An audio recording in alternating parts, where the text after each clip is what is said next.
Hi everyone, नमस्ते and good evening. मेरा नाम अर्चना राय है और आज हम लोग करने वाले हैं सोशियोलॉजी अगस्त रीनेट एग्जाम का PYQ। ठीक है, तो ये मेरा प्रोफाइल है, आप लोग देख सकते हैं। अभी हम लोग मोस्टली PYQ MCQ पे ही फोकस करेंगे। जब हमारा एग्जाम ओवर हो जाएगा तो हम लोग फुल कोर्स कंप्लीट कोर्स हम लोग करेंगे। ठीक है फ्रेंड्स, ठीक है। और कैसे हैं आप लोग? आई होप कि आप लोग का प्रिपरेशन अच्छा चल रहा है एग्जाम के लिए। अब ज़्यादा समय नहीं बचा है हमारे एग्जाम में, तो आप फुल फोकस के साथ स्टडी करिए। और मैं इस बीच में थोड़ा वीडियोस नहीं डाल पाई क्योंकि मेरा कोर्स वर्क चल रहा था और थोड़ा बिजी थी। पर अभी से हम लोग कंटिन्यूअसली पढ़ेंगे और अपना कोर्स कंप्लीट करेंगे। ठीक है फ्रेंड्स, तो I'm super excited for the class and I hope you will be the same. तो हम लोग क्लास को शुरू करें। So, shall we start the class? Okay. So very first question is here. चलिए आप इसका आंसर बताइए। इसका आंसर बताइए। तो हम लोग देखते हैं इसका आंसर क्या है। तो इसका ऑप्शन ए है symbolic dominance. Symbolic dominance means the exercise of dominance through culture and its mystification. It means इसका आंसर फ्रेंड्स 4 है। तो हम लोग इसको मिला लेते हैं।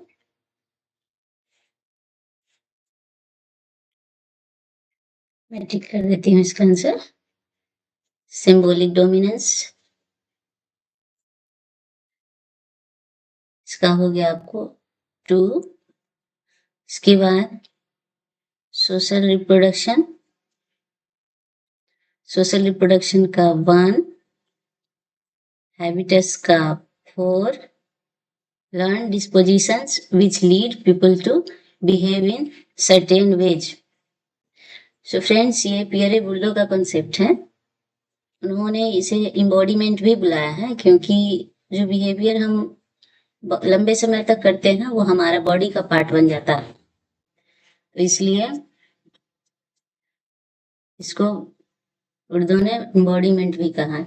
और लास्ट में हमारा कल्चरल रिप्रोडक्शन को हम 3 से मिलाएंगे। The process by which a society transmits dominant knowledge from one generation to another means हमारे घर में जैसे फ्रेंड्स जो हमारे पेरेंट्स ग्रैंड पेरेंट्स हमें सिखाते हैं हाथ जोड़ना, बड़ों को प्रणाम करना, इस तरह के जो बिहेवियर होते हैं फ्रेंड्स, ये जनरेशन टू जनरेशन ट्रांसमिट होते रहते हैं। तो आई होप कि आपको ये क्वेश्चन समझ आया होगा। अब हम लोग नेक्स्ट क्वेश्चन पे चलते हैं। तो क्वेश्चन नंबर 52 है, which among the following is not true about Weber's notion of verstehen. Option number 1, verstehen is a rational procedure of study. Option number 2, verstehen is simply the use of institution and sympathetic participation by the researcher. Western involved doing systematic and rigorous research. And option number 4, Weber's thought on Western were derived from a field knowledge as hermeneutics. और इसको मैंने हिंदी में भी यहाँ पे रखा हुआ है फ्रेंड्स क्वेश्चन को, तो आप लोग पढ़ सकते हैं। निम्नलिखित में से कौन सा वेबर की वस्टेहन की धारणा के बारे में सत्य नहीं है? वस्टेहन अध्ययन की एक तर्कसंगत प्रक्रिया है। वस्टेहन केवल शोधकर्ता द्वारा अंतर्ज्ञान और सहानुभूतिपूर्ण भागीदारी का उपयोग है। वस्टेहन व्यवस्थित और कठोर अनुसंधान करने में शामिल थे। वेस्टेहन पर वेबर के विचार हर्मेनेटिक्स नामक क्षेत्र से लिए गए थे। तो फ्रेंड्स इसका आंसर जो है 2 है। देख लेते हैं हम लोग कैसे। वेस्टेहन कोई इंस्टीट्यूशन से रिलेटेड नहीं होता है फ्रेंड्स। वेस्टेहन प्रॉपर रूल्स रेगुलेशन से चलता है, इसलिए ये ऑप्शन इसमें फिट नहीं बैठता है फ्रेंड्स। तो चलिए हम लोग अब आगे बढ़ते हैं। क्वेश्चन नंबर 53 पे, which of the following are the characteristics of a good sample design? It must result in truly representative sample.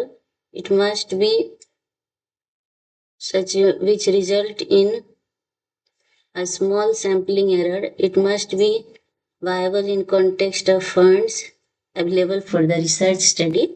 It must be such so that systematic bias can be controlled in a better way.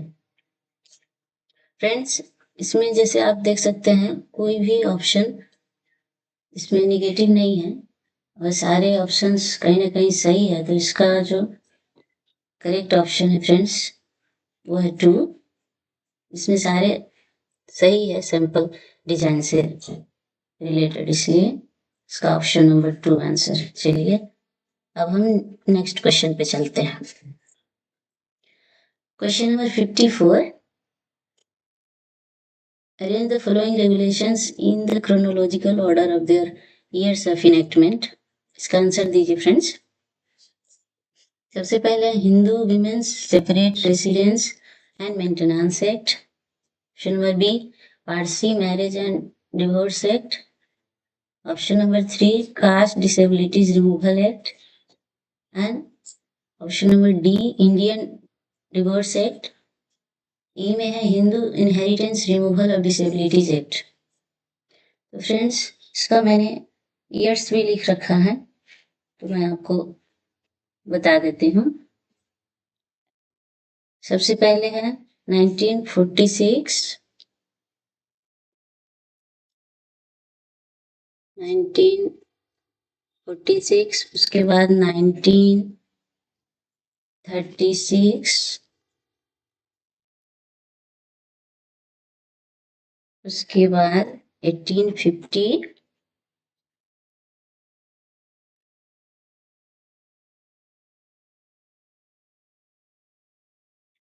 उसके बाद है 1869,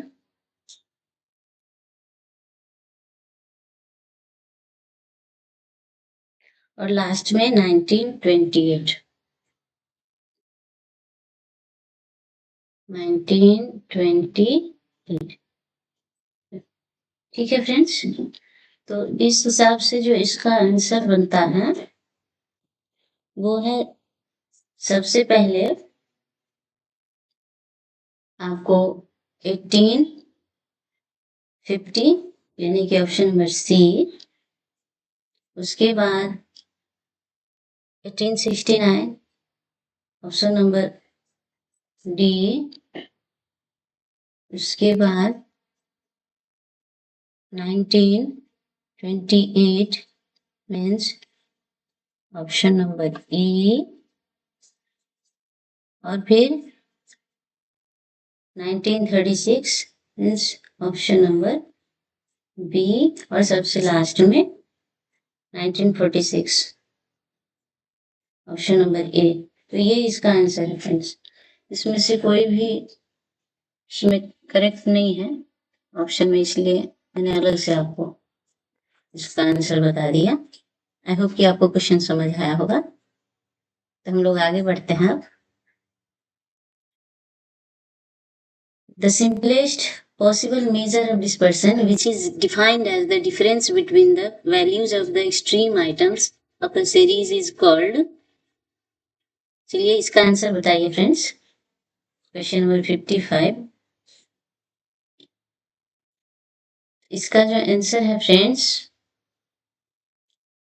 वो है 3 range. Mean हम कहते हैं average value को, median जो मिडल पार्ट होता है हमारे डेटा का। उसके बाद मोड जो फ्रीक्वेंटली डेटा में जो फ्रीक्वेंटली आता है उसे हम मोड कहते हैं, जिसको हिंदी में भी मैंने दिया है फ्रेंड्स। फैलाव का सबसे सरल संभव माप जिसके अंतर के रूप में परिभाषित किया गया है किसी श्रृंखला की चरम वस्तुओं का मान कहलाता है रेंज। चलिए, आई होप कि आपको क्वेश्चन समझ आया होगा। तो हम लोग अब नेक्स्ट क्वेश्चन पे चलते हैं। ये एक मैच द फॉलोइंग है, आप इसको मैच करिए। इसका जो आंसर है फ्रेंड्स वो है ऑप्शन नंबर 2। चलिए हम लोग मैच कर लेते हैं इसको। सबसे पहले रैयतवाड़ी मद्रास, इसके बाद महालवाड़ी आगरा एंड अवध, इसके बाद जमींदारी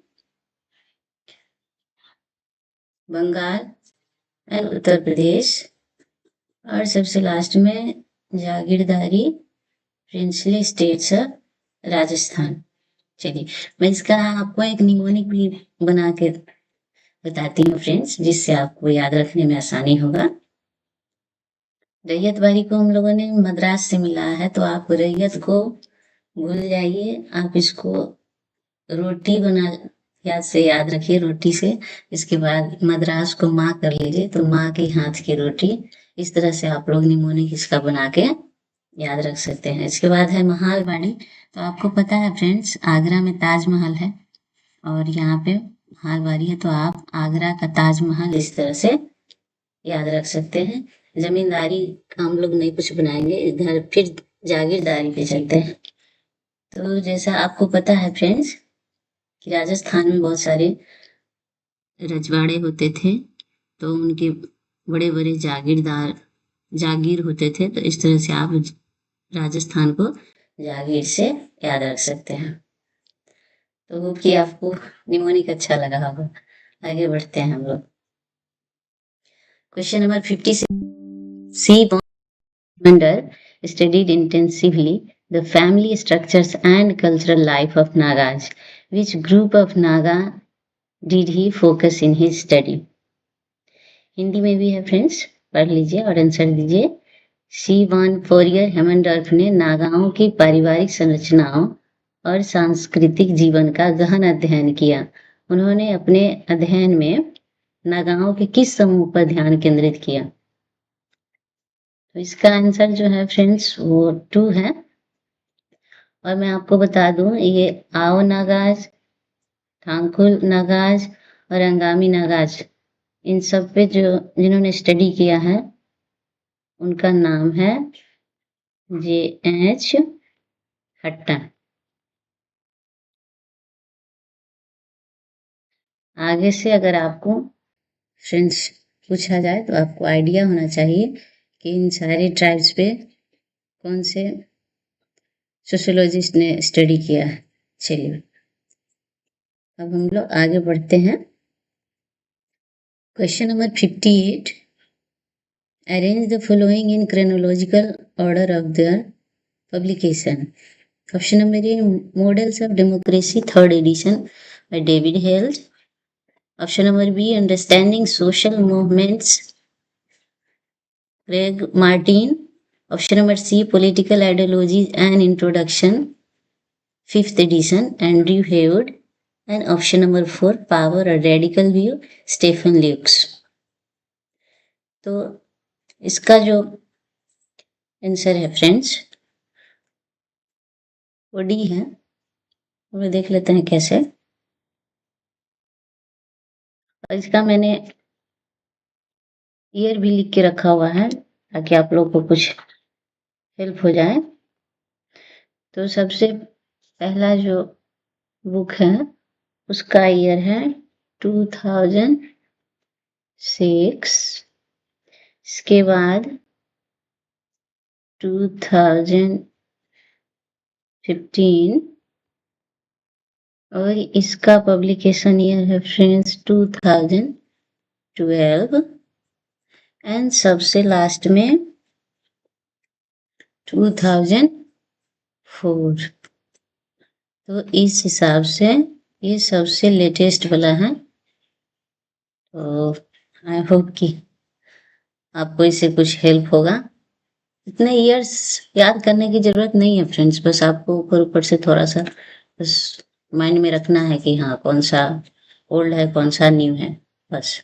और इस तरह के क्वेश्चंस अभी रिसेंट पैटर्न में पूछे जा रहे हैं, और तो आप इस तरह से कुछ कुछ आइडिया रख सकते हैं न्यू बुक्स और न्यू ऑथर्स के भी। चलिए अब हम लोग आगे बढ़ते हैं।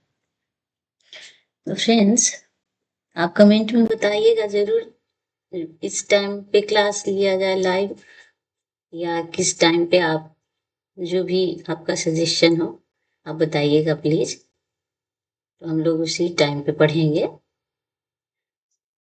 ठीक है फ्रेंड्स, चलिए हम लोग ये क्वेश्चन अब देखते हैं।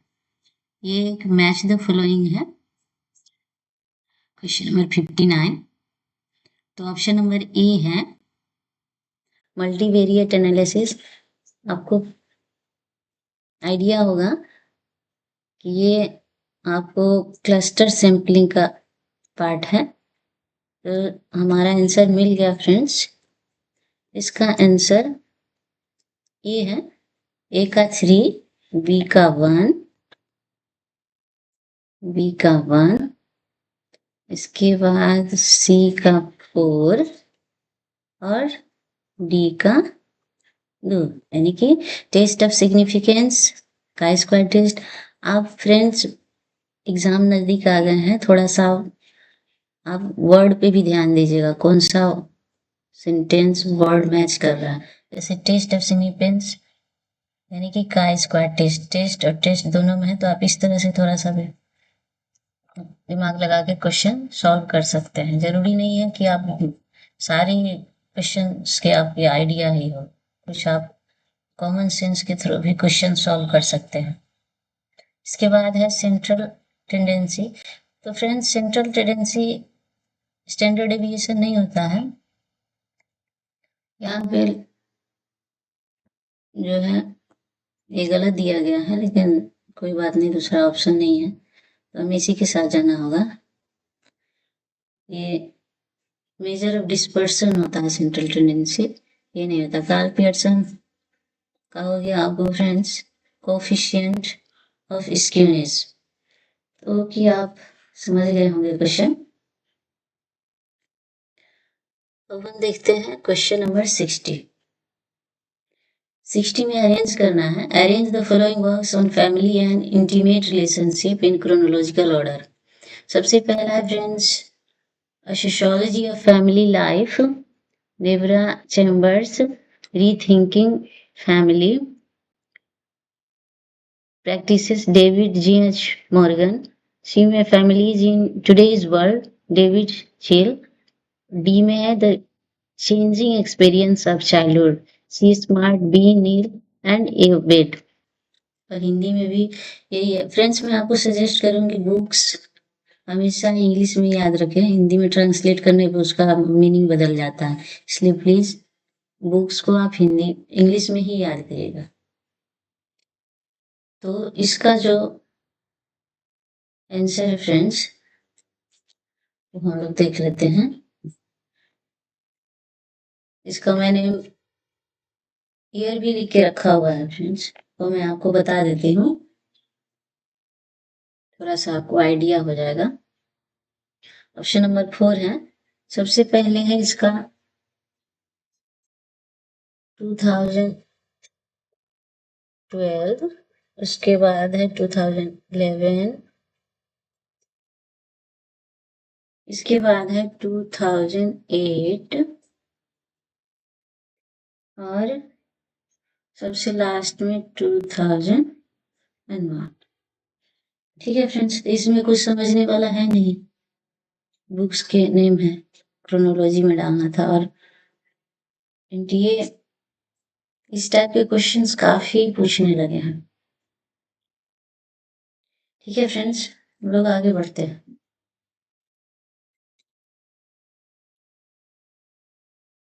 One in the elementary form of religious life, Emile Durkheim refutes Comtean epistemology as it is based on idealistic and appropriatistic assumption. Option number 2, Hegelian epistemology as it is based on idealistic and appropriatistic assumption. Bavarian epistemology as it is based on idealistic and appropriatistic assumption. Kantian epistemology as it is based on idealistic and aprioristic assumption. Hindi में भी मैंने लिखा friends. धार्मिक जीवन का प्राथमिक स्वरूप में इमाइल दरखाइन का खंडन करते हैं। कंटियन ज्ञान मीमांसा आदर्शवादी और प्राथमिकतावादी धारणा पर आधारित है।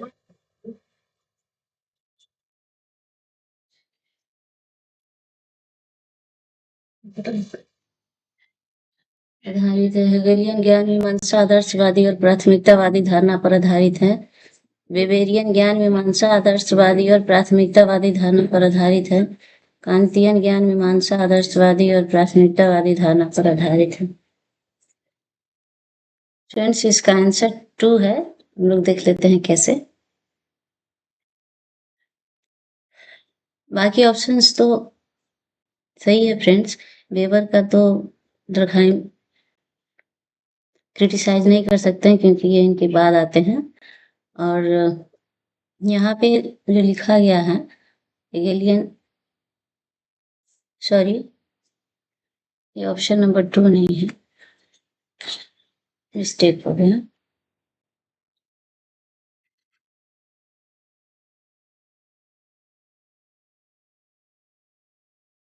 इसका ऑप्शन 4 है फ्रेंड्स। देखते हैं कैसे। कांत का जो 2 कॉन्सेप्ट है फ्रेंड्स, एक अप्रायरी एंड अपोस्टिट्यूरी। तो इसमें ये बोलते हैं कि अप्रायरी जो नोशन होता है वो हम पहले से ही जानते हैं। किसी भी घटना को जो हम पहले से जानते हैं उसे अप्रायरी, और घटना घटित होने के बाद जो परिणाम आता है जो कुछ है उसको हम पोस्टीरियरी कहते हैं। तो आपको जैसे पता है फ्रेंड्स कि दरखाइम एक इनडायरेक्ट एक्सपेरिमेंट किया हुआ है और वो सारी चीज़ों को एक्सपेरिमेंट के बेसिस पे आपते हैं, इसीलिए उन्होंने इसको रिजेक्ट किया। अब हम लोग आगे बढ़ते हैं friends. Question number 62। The term used to refer to simple counts of the frequencies with which the vigorous categories in each set occur in the data is referred as। Friends, ये एक नया कॉन्सेप्ट इंट्रोड्यूस हुआ है, तो हम समझते हैं कि क्या है। सबसे पहले तो आप इसका आंसर दीजिए। इस शब्द का उपयोग आवृत्तियों की सरल गणना को संदर्भित करने के लिए किया जाता है जिसके साथ विभिन्न श्रेणियां आती हैं। डेटा में होने वाले प्रत्येक सेट को कहा जाता है। तो हम इसे मार्जिनल कहते हैं फ्रेंड्स। समझ लेते हैं क्या होता है ये।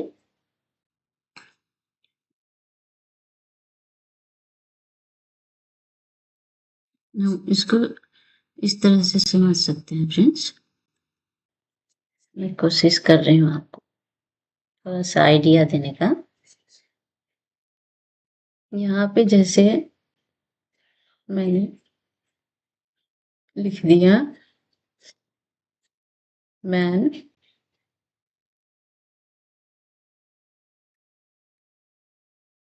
यहाँ पे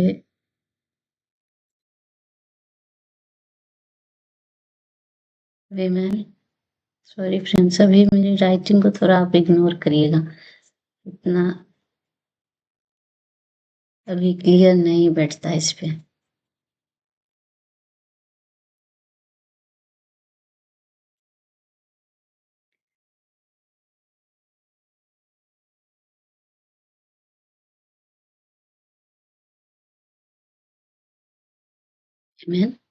और यहाँ पे हम लोग इसका वेट लेंगे वेट, यहाँ वेट, ठीक है फ्रेंड्स।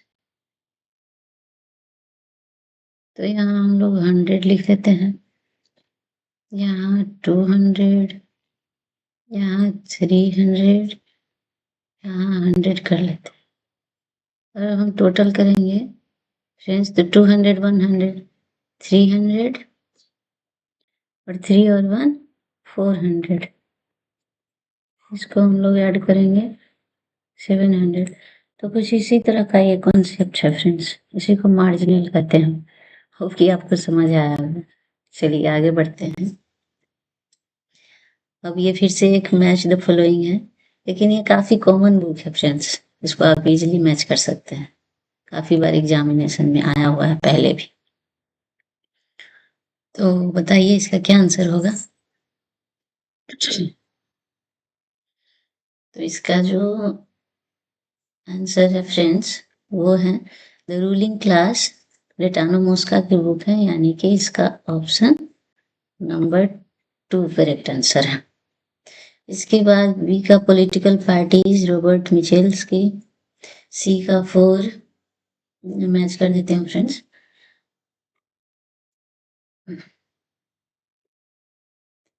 इसके बाद elites and society, T B Bottomore, mind, the mind and society, Vilfredo Pareto की। फ्रेंड्स आप कंफ्यूज नहीं कीजिएगा, the mind and society Vilfredo Pareto की and mind self and society G H Moore की बुक है फ्रेंड, ठीक है। आप लोग उसे भी याद रखिएगा। चलिए अब हम लोग नेक्स्ट क्वेश्चन पे बढ़े। ठीक है, तो हम लोग आ गए हैं अब 64 क्वेश्चन नंबर पे, और आप देख सकते हैं कि ये काफ़ी वियर्ड सा क्वेश्चन इस बार पूछ लिया गया है जजमेंट से, but it's okay, will solve it. So सबसे पहला जो है Rameshwar versus state of Rajasthan 1952, इसका हम देखते हैं क्या आंसर है। इसका जो आंसर है फ्रेंड्स 4 है। मैं आपको रॉन्ग ऑप्शन नहीं टिक करना चाहती, मैंने थोड़ा सा कंफर्म कर लिया। तो अब हम लोग इसको मैच करते हैं।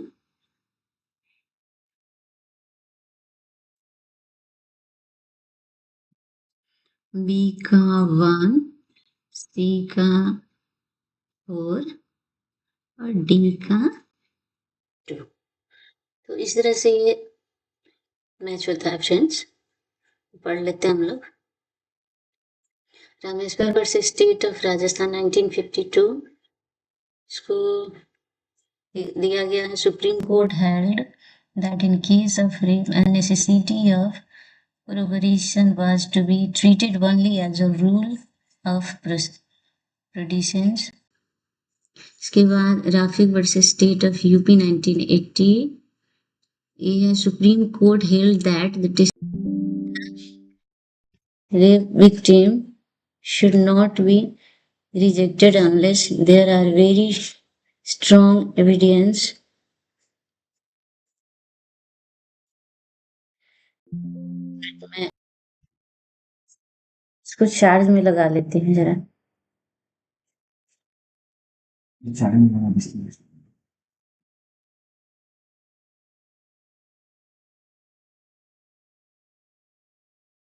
तो आप लोग देख सकते हैं इसका यही आंसर है, लेकिन आपको ज़्यादा टेंशन लेने की ज़रूरत नहीं है फ्रेंड्स। इस तरह के क्वेश्चंस रिपीट नहीं होते हैं, तो आप इस पर ज़्यादा फोकस ना करें। वैसे भी हम लोग सोशियोलॉजी के लिए पढ़ रहे हैं।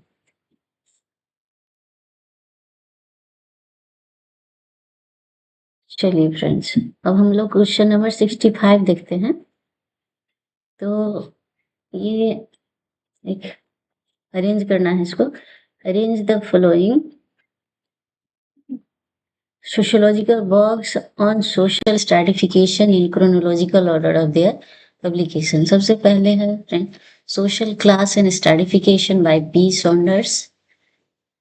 Option number B social class in America, L Warner. Option number C political power and social class, N पुलांजाज।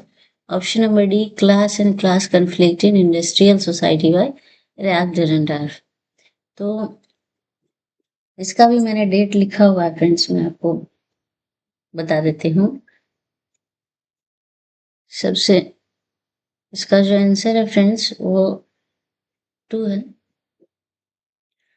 तो सबसे पहले जो इसका डेट है वो पब्लिकेशन का वो मैं लिख देती हूँ 1989, इसके बाद 1949, 1968, 68, इसके बाद 1957, 1957। ठीक है फ्रेंड्स, इतना डेट आपको याद रखने का जरूरत नहीं है, बस ऊपर ऊपर से देख लीजिएगा थोड़ा सा और माइंड में रखिएगा। नेक्स्ट टाइम रिपीट अगर हो तो आप इजीली इसको आंसर कर पाए। चलिए अब हम लोग आगे बढ़ते हैं। तो हम लोग आ गए हैं क्वेश्चन नंबर 66 पे। Poverty exists because poor people serve useful functions for society who is associated with this statement। Hindi में पढ़ लेते हैं हम लोग। गरीबी मौजूद है क्योंकि गरीब लोग समाज के लिए उपयोगी कार्य करते हैं। किससे संबंधित है यह वक्तव्य? Herbert Gans, Barbara Ehrenreich, Wanfield and Lewis, Oscar Louis.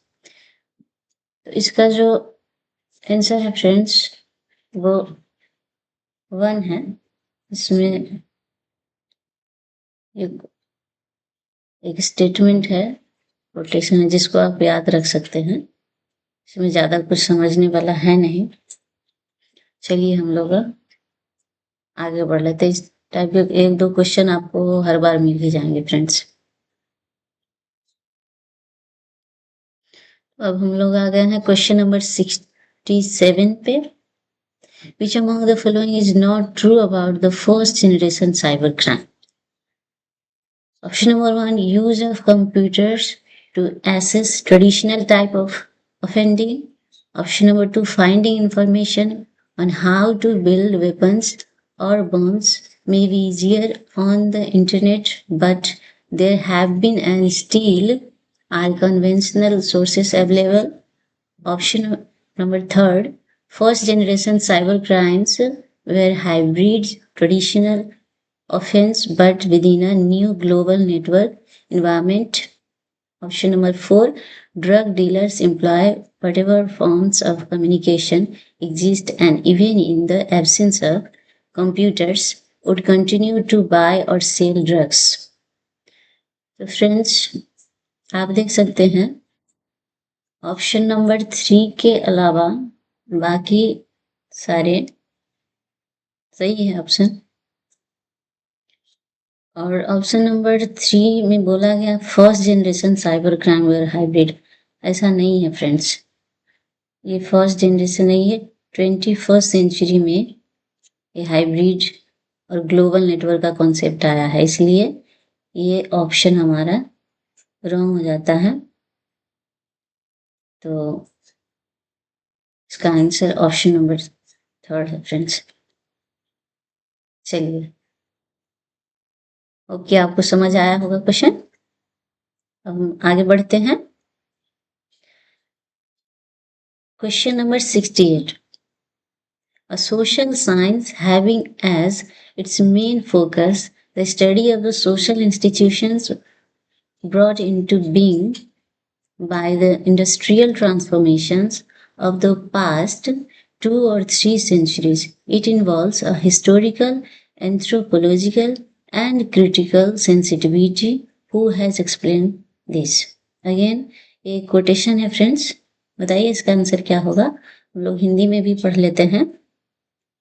एक सामाजिक विज्ञान जिसका मुख्य फोकस अस्तित्व में लाई गई सामाजिक संस्थाओं का अध्ययन है पिछली 2 या 3 शताब्दियों के औद्योगिक परिवर्तन इसमें एक ऐतिहासिक शामिल है।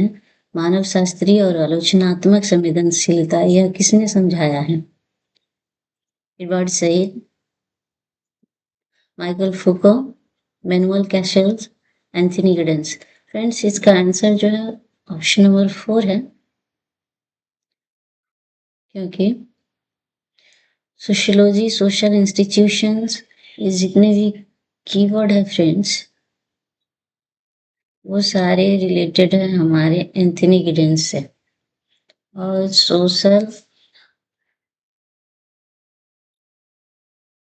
सोशियोलॉजी का बुक का ही नाम है।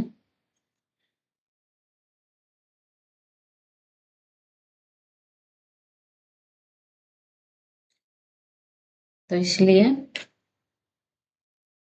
इस कोटेशन का जो आंसर है फ्रेंड्स, वो एंथनी गिडेंस। चलिए अब हम लोग आगे बढ़ते हैं। Question number 69। Anonia of Banaras feels from his village and take refuge to his mother's brother or to his wife's brother when he is in trouble in his home village with the dominant landowners. This is because option number A, they are related through a final ties. He has a lot of property with them. He does not want to stay in his own village. They are his biological ties. And option number E, he feels lonely in his own village. तो friends, यहाँ पे जो correct option है वो है option number 2। लोग देखते हैं कैसे। यहाँ पे बहुत ज़्यादा घुमा के पूछा गया है कुछ नहीं, बाकी ऑप्शंस फिट नहीं बैठ रहे हैं। जैसे आपको पता है फ्रेंड्स, मैरिज से जो रिलेटेड हमारे जो रिलेटिव्स होते हैं, हमारे वाइफ के ब्रदर, सिस्टर, मदर, इन सबको हम फाइनल बोलते हैं। और इसका मैं आपको ट्रिक भी बता देती हूँ फ्रेंड्स, जिससे आप कभी नहीं भूलेंगे। अब फाइनल और शादी हो गया फाइनल, इससे आप हमेशा इसको याद रख सकते हैं।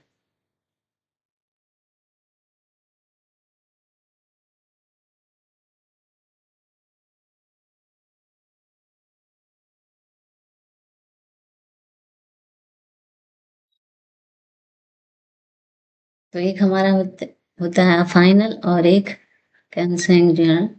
तो कंसेंगुइनल जो होता है फ्रेंड्स, वो हमारे ब्लड रिलेटिव्स होते हैं, जिनसे हम ब्लड से, जैसे हमारे भाई बहन और हमारे चाचा, हमारे पापा, इस तरह के जो हमारे रिलेटिव है वो कंसेंगुइनल में आता है। और ये क्वेश्चन जो था सो फाइनल से रिलेटेड। चलिए हम आगे बढ़ते हैं। अब हम आ जाए क्वेश्चन नंबर 70 पे। In the Tibetan kinship system, there is the existence of paternal polyandry. What are the premises of this system? Several brothers sharing a wife. Age range of the brothers is often large. Eldest brother is in control as much as father is. Regulated sexual access within the family. No regulated sexual access within the family. तो friends, बाकी ऊपर के जो 4 option है आप देख सकते हैं कहीं ना कहीं पॉजिटिव साउंड कर रहे हैं, और नीचे वाला जो ऑप्शन है, ऑप्शन नंबर ई, एक नेगेटिव सेंटेंस है। तो इस तरह से जो इसका जो आंसर है फ्रेंड्स, वो हो जाएगा ऑप्शन नंबर 3। मैं बताती हूँ कैसे। यहाँ पे no regulated sexual access within the family नहीं होता। यहाँ पे प्रॉपर रेगुलेशन के साथ हर काम होता है, और वो आपस में भाई ही होते हैं। तो आपस में जो भाई होते हैं उसे फ्रैटर्नल पोलियंड्री कहते हैं। और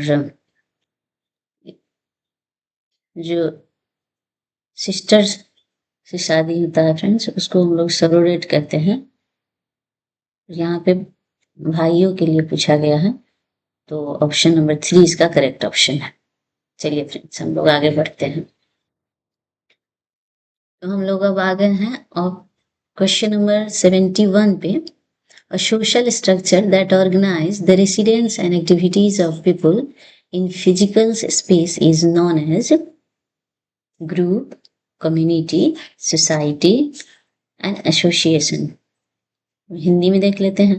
एक सामाजिक संरचना जो भौतिक स्थान में लोगों के निवास और गतिविधियों को व्यवस्थित करती है के रूप में जाना जाता है। समूह, समुदाय, समाज, संगति। चलिए बताइए इसका आंसर क्या होगा।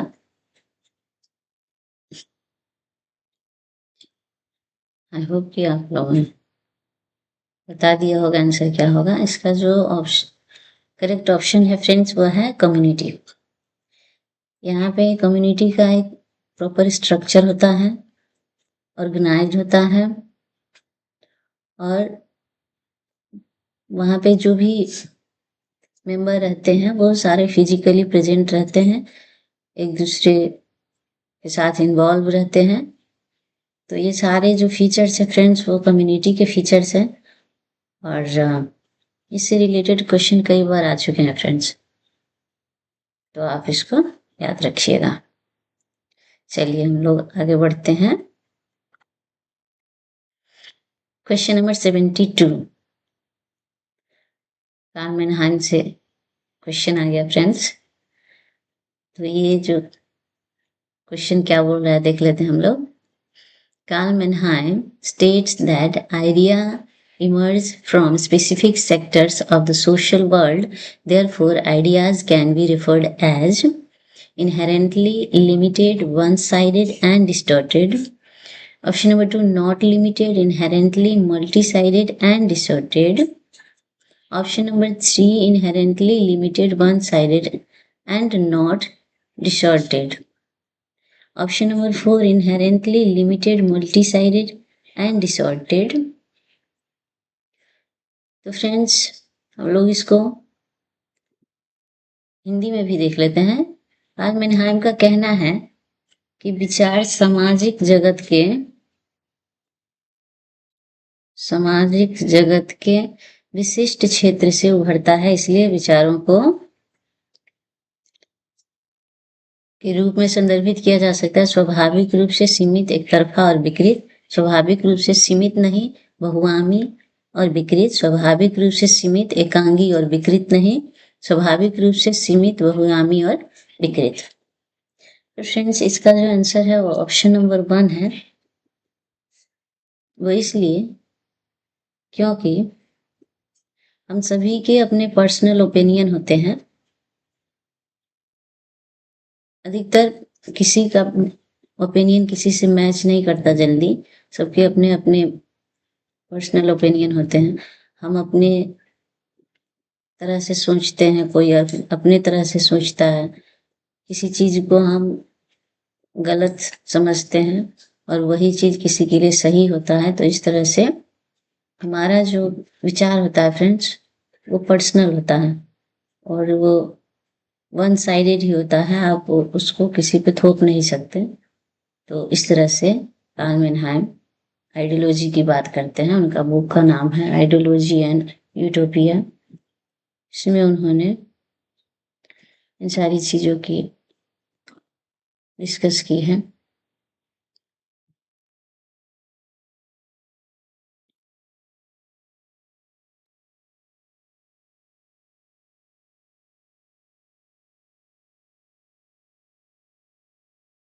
Ideology and utopia. चलिए फ्रेंड्स अब हम लोग आगे बढ़ते हैं। Question number 73, who refers to useful concepts in regard to community power structure, namely power pool and power dispersion. Friends ये अगेन एक कोटेशन है और इसका आंसर बताइए, लोग हिंदी में देख लेते हैं इसको। सामुदायिक शक्ति संरचना अर्थात पावर पूल के संबंध में दो उपयोगी अवधारणाओं को कौन संदर्भित करता है? और शक्ति का फैलाव, टीके woman, M N. Srinivas, S C. Dube, Rajni Kothari. Friends, ये अभी तक का तीसरा कोटेशन है हमारे इस सेट का। इसका आंसर टीके वुमन है, आप इसको याद रखिएगा।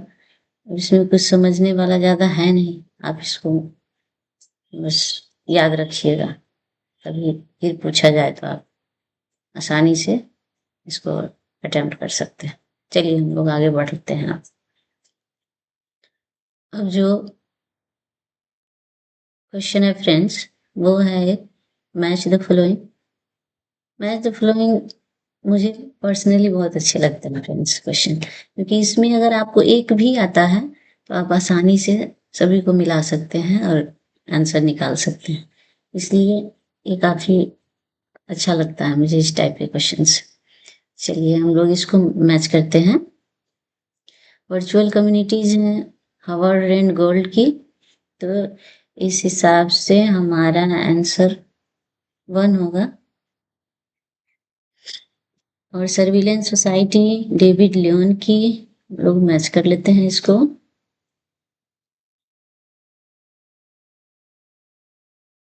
पर्सनल कम्युनिटीज हो गया फ्रेंड्स आपको बैरी विल्सन की, और थर्ड वेव एल्विन टॉपलर की।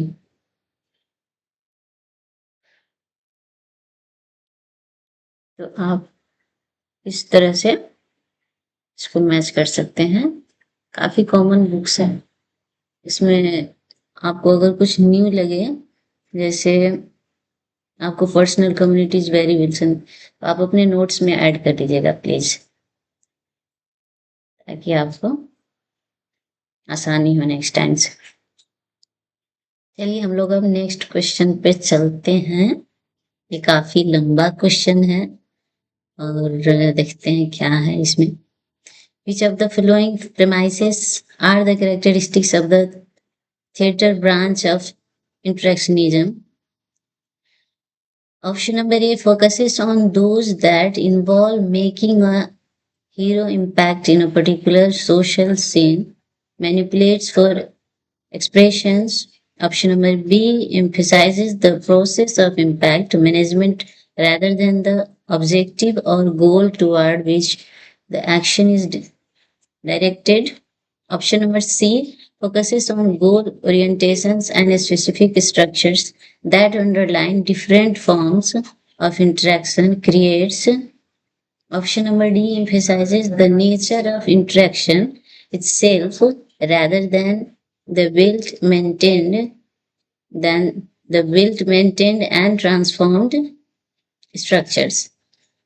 इसका मैंने हिंदी वर्जन भी रखा है फ्रेंड्स, आप देख सकते हैं। निम्नलिखित में से कौन सी अधिकाराएं अंतःक्रियावाद की नाट्यकला शाखा की विशेषताएं हैं? उन विधियों पर ध्यान केंद्रित करता है जिसमें एक विशेष सामाजिक उद्देश्य में नायक प्रभाव छोड़ने के लिए हाव भाव में हेरफेर करते हैं, प्रभाव प्रबंधन की प्रक्रिया पर बल देता है, न कि क्रिया जिस ओर अभिमुख है उस उद्देश्य या लक्ष्य पर। लक्ष्य अभिमुखता और विशिष्ट संरचनाओं पर ध्यान केंद्रित करता है जो अंतरक्रिया के भिन्न स्वरूपों की रचना करती है। निर्मित बनी हुई और परिवर्तित संरचनाओं की तुलना में अंतरक्रिया के स्वरूप पर स्वयं से बल देता है। फ्रेंड्स, इसका आंसर ऑप्शन नंबर 4 है। देखते हैं कैसे। It focuses on those that involve making a hero impact in a particular social scene, manipulates for expression सही है। Emphasizes the process of impact management rather than the objective or goal toward which the action is directed. Okay. Focuses on goal orientation and specific structures that underline different forms of interaction creates. यहाँ पे friends different forms नहीं होंगे, सारे जो भी character होते हैं stage पर जो परफॉर्म कर रहे होते हैं उन सबका मोटिव एक ही होता है, गोल एक ही होता है, हमें ग्रुप में अच्छे से परफॉर्मेंस देना है। और सभी के एक ही मोटिव होते हैं, इसलिए डिफरेंट नहीं होते। इसलिए ऑप्शन सी यहाँ पे इंक्लूड नहीं है, बाकी ए बी डी हमारा ऑप्शन फिट बैठता है। चलिए हम लोग आगे बढ़ते हैं। अब हम आ गए हैं ऑप्शन क्वेश्चन नंबर 76 पे। This is not true about ecocentric view to address environmental issues. Option number A, they see economic growth at odds with environmental objective. Option number B, they believed that by adopting scientific and technical solution, environmental issues can be addressed. They believed that there must be limit to growth. They argued that planet is not just for humans but for all living things. इसका देखते हैं friends, Hindi भी है, इसका हिंदी भी है, तो हम लोग देख लेते हैं क्या है। ऑप्शन नंबर में है, वे आर्थिक विकास को पर्यावरणीय उद्देश्य के विपरीत देखते हैं। उनका मानना था कि वैज्ञानिक एवं तकनीकी समाधान अपनाने से पर्यावरणीय समस्याओं का समाधान किया जा सकता है। उनका मानना था कि विकास की एक सीमा होनी चाहिए। तर्क दिया गया कि ग्रह केवल मनुष्यों के लिए नहीं बल्कि सभी जीवित चीजों के लिए है। चलिए इसका जो आंसर है फ्रेंड्स, ऑप्शन नंबर 1 है। इसमें डी को एक्सक्लूड कर दिया गया है क्योंकि planet all living just for humans but for all living things. तो प्लैनेट जो है जो सभी के लिए है, जीव निर्जीव जो भी यहाँ पे रहते हैं प्राणी उन सब के लिए है, नॉट जस्ट फॉर ह्यूमन के लिए। तो इसलिए ऑप्शन डी को एक्सक्लूड कर दिया गया फ्रेंड्स, और बाकी ए बी सी हमारा करेक्ट ऑप्शन है। चलिए होप कि आपको समझ आया होगा क्वेश्चन। आगे बढ़ते हैं। अगेन आपको एक मैच द फॉलोइंग है, कुछ बुक्स हैं उनके राइटर्स के नाम दिए गए हैं, आप इसको मैच करिए और आंसर बताइए क्या होगा इसका। सॉरी फ्रेंड्स, मैं मैच द फॉलोइंग का हिंदी नहीं ला पाई, पर नेक्स्ट टाइम से मैं ज़रूर कोशिश करूँगी इसका भी हिंदी लाने। वैसे मेरे ख्याल से फ्रेंड्स बुक्स और ऑथर से इसमें कुछ है नहीं ज़्यादा, और बुक्स को मैंने बोला ही आपको कि आपको इंग्लिश में ही याद रखना है, अच्छा रहता है, हिंदी में उसका ट्रांसलेशन मीनिंग बदल देता है इसलिए। तो एन अमेरिकन डायलेमा, ये आपको रॉन मिडाल की बुक है। द अमेरिकन सोल्जर, ये बुक आपको सैमुअल स्टफर की है। तो बी का 3 यानी कि इसका जो है ऑप्शन नंबर 3 करेक्ट आंसर है। An American dilemma to Ron Myrdal, an American soldier, Samuel Stouffer, middle town in transition, Robert and Helen Lynd. ये न्यू बुक है फ्रेंड्स, आप इसको अपने नोट्स में जरूर ऐड कर लीजिएगा। Sexual behaviour of human male, ये आपको अल्फ्रेड किन्से की बुक है। तो ये सारे आप अपने नोट्स में जो भी आपको न्यू लगे आप ऐड कर सकते हैं। चलिए हम आगे बढ़ते हैं। तो फ्रेंड्स फाइनली हम अपने लास्ट क्वेश्चन पे आ गए हैं, देखते हैं क्या है इसका आंसर, बताइए आप लोग। Which of the following are the characteristics of social network groups? They are often called online communities. They do not involve direct face-to-face communication. They may not be local and bound to a place. They generate their own language, values, rules, and norms. they give members a sense of self and esteem. तो यहाँ पे जो friends इसका answer है वो 4 है। देख लेते हैं कैसे। आप देख सकते हैं फ्रेंड्स, हम लोग डेली लाइफ में इसको यूज कर ही रहे हैं, तो हम सबको आइडिया होगा ही कि they are often called online communities. हम ऑनलाइन कम्युनिटीज है, जैसे अभी हम लोग फेस टू फेस तो नहीं है, पर हम लोग मिल रहे हैं इस तरह से इंटरनेट के थ्रू। उसके बाद they do not involve direct face to face तो होता नहीं है। हम कहीं रहते हैं और हमारा फ्रेंड कहीं रहता है, दोनों बात कर सकते हैं, अमेरिका में रह के भी और हम लोग इंडिया में रह के भी बात कर सकते हैं, तो इस तरह से। और ऑप्शन नंबर सी में है they may not be local and bound to a place. अभी कोई भी एक प्लेस पे बाउंड होने के लिए बाध्य नहीं है फ्रेंड्स। कोई कहीं से भी किसी से भी कांटेक्ट कर सकता है, बात कर सकता है। अब हमारा जो पोस्ट मॉडर्निज्म का जो जमाना चल रहा है उसमें कुछ भी बाउंडेड नहीं है, सारा चीज ग्लोबल हो गया है। लोकल ग्लोबल मिक्स, सारा कुछ मिक्स हो गया है अभी। ऑप्शन नंबर डी है they generate their own language values and rules and norms. बिल्कुल सही। They give members a sense of self and steam.